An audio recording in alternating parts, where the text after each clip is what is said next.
हाय दोस्तों, एक बार फिर से आप लोगों का स्वागत है हमारे चैनल मोटिवेशनल स्टोरी 7 में। आपका भाई फिर आ गया है एक और नई कहानी लेकर। और नई कहानियों के लिए हमारे चैनल को सब्सक्राइब करें, ज़रूर कर लीजिए। तो चलते हैं आज की कहानी की तरफ।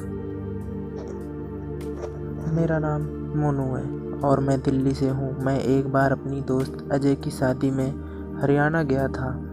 जब मैं अपने दोस्त अजय के घर में बैठकर चाय पी रहा था, तब अजय की मोना बुआ मेरे सामने आई।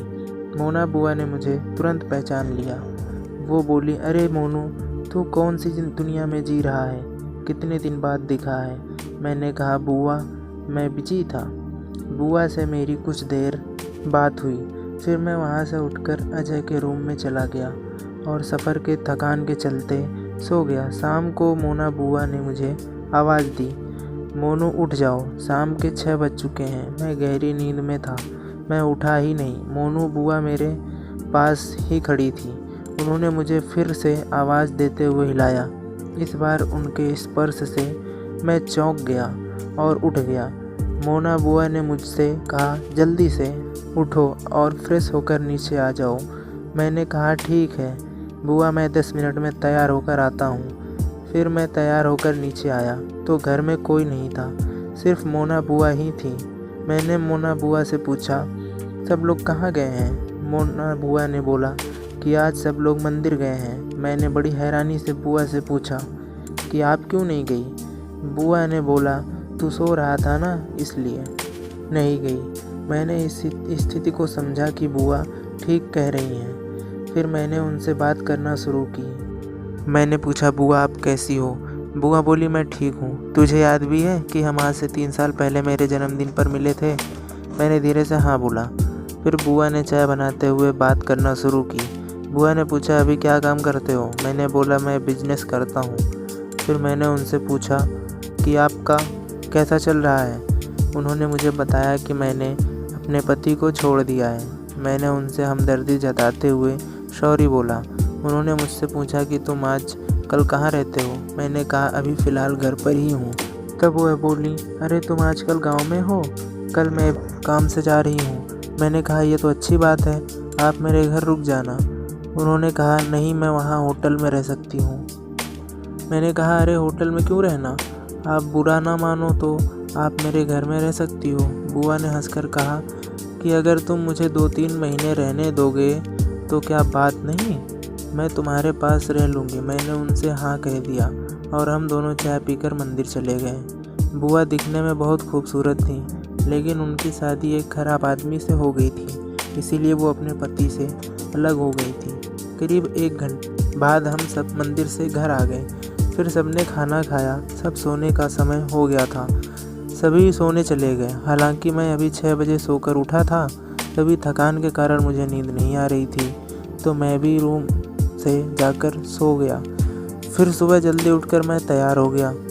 हम सब अजय को लेकर हॉल में आ गए। वहाँ सब तैयारी करने लगे क्योंकि अजय की शादी जो थी। तभी बुआ तैयार होकर आई। मैं तो देखता ही रह गया उन्हें। बुआ ने हंसकर मुझसे कहा, मोनू ऐसे मुझे क्या देख रहे हो? मैंने कुछ नहीं बोला और अपनी निगाहें नीचे कर ली।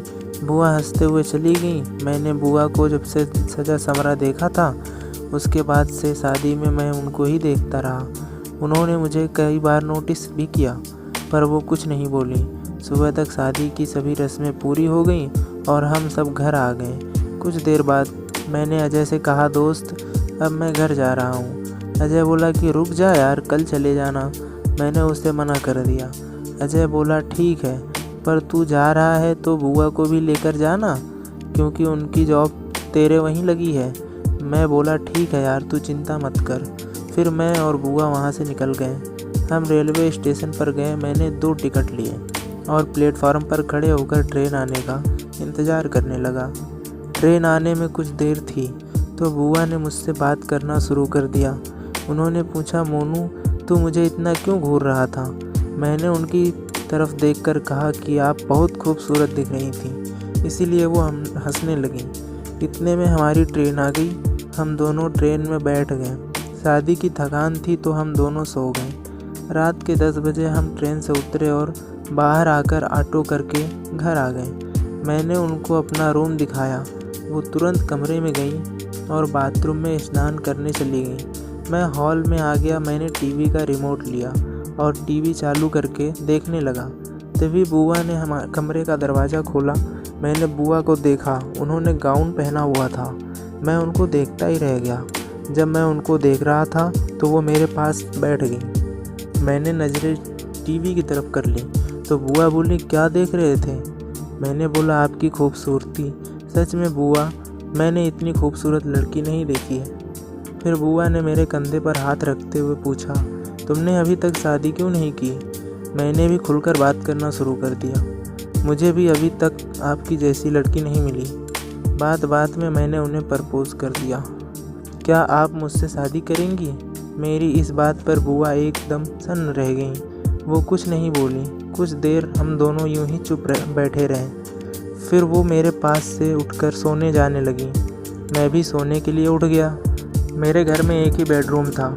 बुआ बेड पर लेटने से पहले मेरी तरफ घूमी और बोली, तुम किधर सोओगे? मैंने कहा, रूम तो एक ही है, मैं बाहर सो जाता हूँ। बुआ कहने लगी, कोई एक दिन की बात तो है, बात समझ में आती है, मगर ऐसे कैसे चलेगा? मैंने लंबी सांस ली और कहा, यदि आपको कोई दिक्कत ना हो तो हम दोनों एक ही रूम में सो जाते हैं। यह सुनकर बुआ ने सर हिलाकर हाँ कर दिया और रूम में आकर बेड पर लेट गई। मैं धीरे धीरे से जाकर उनके बाजू में लेट गया। अब तक रात के 12 बज रहे थे। मैंने बुआ से बोला, आप सो जाइए, मैं भी थोड़ी देर में सो जाऊंगा। कुछ देर बाद उन्होंने पूछा, तुमने कभी किसी के साथ गपागप किया है? उनकी आवाज़ सुनकर मैं सकपका गया और बोला, नहीं। तभी उन्होंने अपना हाथ मेरे मोटे पप्पू पर रख दिया। बुआ पप्पू से खेलने लगी और बोली, मोनू, आज पूरे 2 साल बाद मेरे हाथ में पप्पू आया है। अब और ना तड़पा, जल्दी से मोटे पप्पू को मेरी चिड़िया में पेल दे। इतना सुनकर मैंने पप्पू को चिड़िया पर रख कर पेल दिया। मोना बुआ को खूब घपाघप करता रहा। करीब 40 मिनट तक बुआ को पेलता रहा। फिर 10 मिनट बाद हम दोनों शांत हो गए। उस दिन पूरी रात हमने खूब घपाघप किया। आज भी बुआ को खूब पेलता हूँ।